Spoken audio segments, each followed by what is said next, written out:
The leaders of a country are often very different from the people themselves. While Russia is all too often in the news for negative reasons, I found the people to be very kind.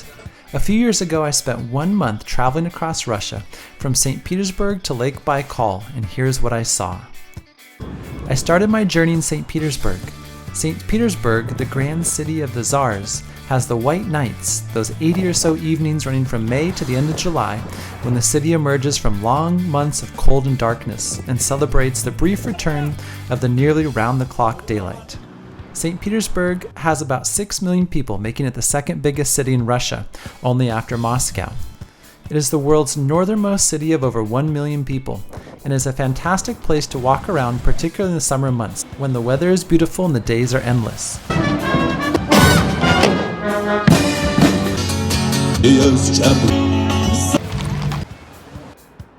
Just west of St. Petersburg is the Peterhof Palace, a series of palaces and gardens located in Peterhof, St. Petersburg, Russia, commissioned by Peter the Great as a direct response to the Palace of Versailles by Louis XIV of France.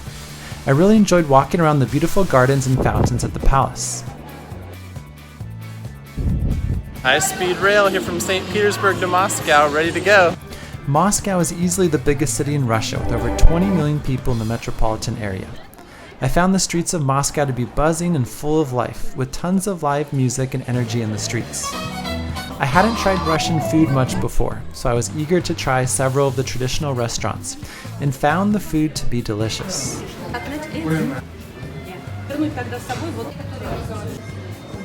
Trying some local Russian food here. Pour it all in? Everything. Oh. In the summer, Moscow has many cultural festivals. When I was there, thankfully there was a cultural festival in full swing, which exhibited traditional games, dress, and even had animals from different regions of Russia, such as camels and eagles.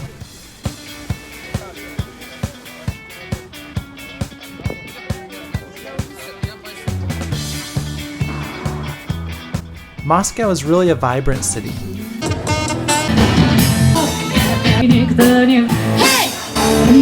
It was fun to walk around the downtown area and see how many people were out and about in the streets, enjoying time with friends and family.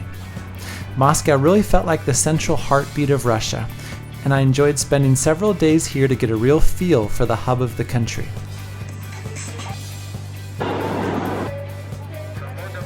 After Moscow, I wanted to spend the next week or so exploring Russia's Golden Ring. The Golden Ring of Russia unites old cities of 5 oblasts, usually excluding Moscow, and is a well-known route. 5:30 in the morning here, rare moments where there's almost nobody in the metro station in Moscow. Out here road tripping through some of Russia. It dumped us off on the side of the highway into Suzdal. I love when I stay in little local places like this.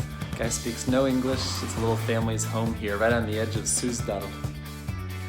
The grouping is centered northeast of the capital and includes towns like Vladimir, Suzdal, Kostroma, Yaroslav, Rostov, and Ivanovo. These ancient towns were very important to the Russian Orthodox Church and society. They preserve the memory of key events in medieval and imperial Russian history. The towns have also been called open-air museums and feature unique monuments of Russian architecture from the 12th to 18th century, including Kremlins, monasteries, cathedrals, and churches. These towns are among the most picturesque places in Russia and prominently feature Russia's famous onion domes. I loved the peaceful towns in the Golden Ring. They are such a change of pace from the hustle and bustle of St. Petersburg and Moscow. I didn't see barely any other foreigners in these towns and enjoyed walking around and exploring by foot.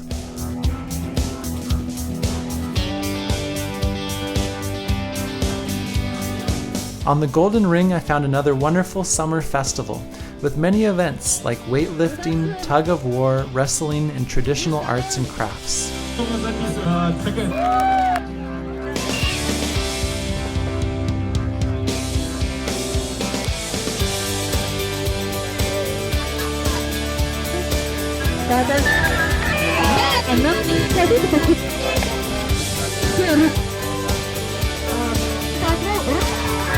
The Golden Ring was easily one of my favorite regions in all of Russia.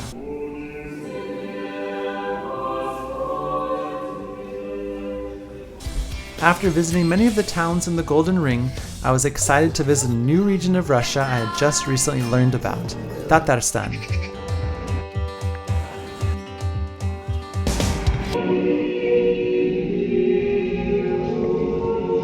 Another early morning transportation day, 6 a.m., walking about a mile and a half in the light rain here to get back to the train station. Another day on the train in Russia. As you see, it's a long one here. Some people are conked out. I made my way over to Kazan, the biggest city of Tatarstan. Unlike most regions of Russia, Tatarstan is made up of over 50% Muslim Sunni Tatars. The Kol Sharif Mosque, located in the Kazan Kremlin, is one of the largest mosques in Russia and is a beautiful landmark right in the middle of the city. I was amazed that when I went to the tourist booth, the two workers of the booth said I was the first foreigner that they had talked to all week. I love going to places that are off the beaten path as they feel much more authentic. A highlight of my time in Kazan was making some local friends. Alright, enjoying a nice home-cooked meal here. Glad to have some good new friends. These local friends invited me to go to the Blue Lake, about 30 minutes north of the city, to jump in the water that stays right about 3 degrees Celsius or 37 degrees Fahrenheit all year long. Hello, my name is Ayrab. I live in city Kazan. It's my friend Brian. These my friends Albert, Amir, and Almaz. Hello, this is my wife also, and my troublemaker, my son, and my daughter Liliana.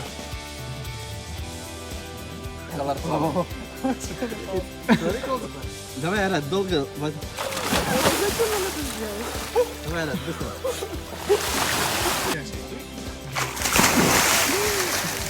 After we jumped in the frigid water, we collected white birch branches, which my friends said were typical to use for a Russian banya. After we collected enough branches, we drove back to my friend's home for dinner, and so I could experience the joy of a Russian banya myself. This is my баня. Баня. Вот. Это наш сад. The traditions of Russian banya is that bathers beat each other with a bundle of birch branches. Here we are lighting the traditional Russian banya. This is cold water. Cold water. This is hot water. In the печка. Баня, печка. Hot. I just survived my first banya experience here. Super hot temperatures, got hit over the back with the branch filled of leaves. Feeling nice and cleansed.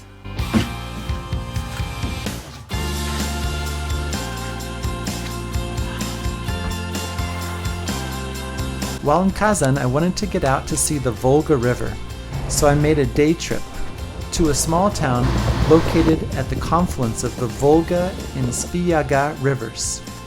I was clearly the only non-Russian on the boat, and it was fun to see Russia's most famous river and explore this unique island. Taking a boat 2 hours outside of Kazan today to Shviesk, a beautiful local island.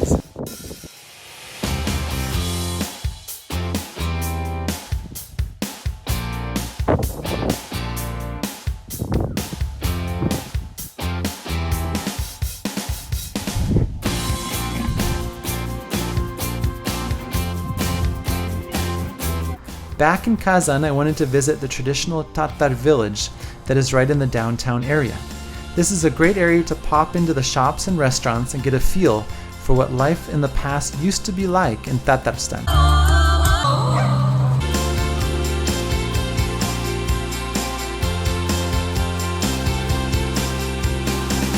The next adventure outside of Kazan was to get back on the Volga River and head south to the famous town of Bolgar. The Bolgar Historical and Archaeological Complex is an important religious site for the Islamic Tatars, and it includes mosques and a palace. You're checking out the biggest Quran in the world at the Museum of the Quran.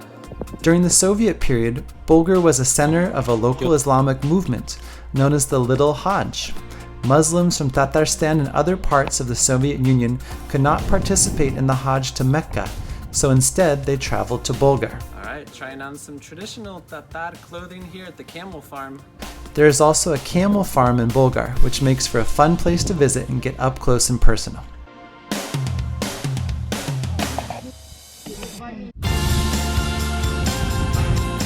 Say hi.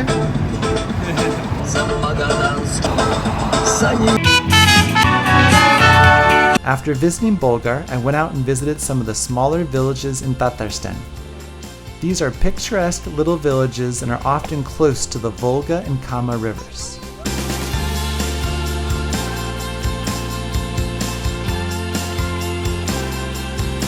Finally, it was time to visit Irkutsk, which would be the final part of Russia for me to explore. Welcome from rainy Irkutsk. Here we're filling up some water at the local spring on the way out to Lake Baikal. Irkutsk is the hub for famous Lake Baikal. Irkutsk is one of the largest cities in Siberia. Lake Baikal is an ancient, massive lake in the mountainous region of Siberia, north of the Mongolian border.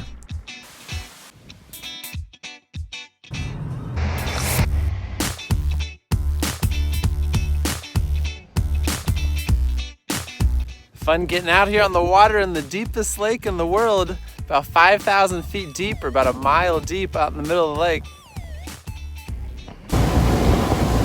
Out on the waters of Lake Baikal, beautiful views.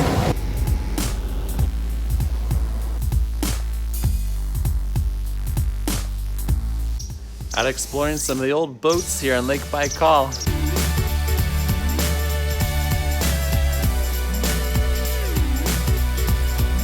Considered to be the deepest lake in the world, it is circled by a network of hiking paths called the Great Baikal Trail, which I was excited to get out and explore. All right, let's go check out some of the Great Baikal Trail. Really beautiful out here walking on the Great Baikal Trail.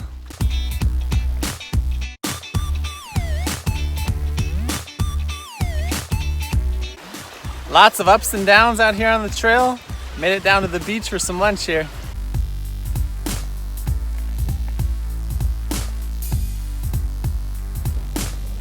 I love how they hang these carpets out to dry. Even when it's raining, they're still out here.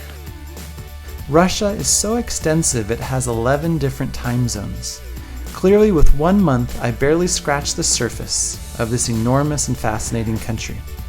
I was impressed at the diversity of the country and the warmth of the people who I met along my journey across the biggest country on Earth.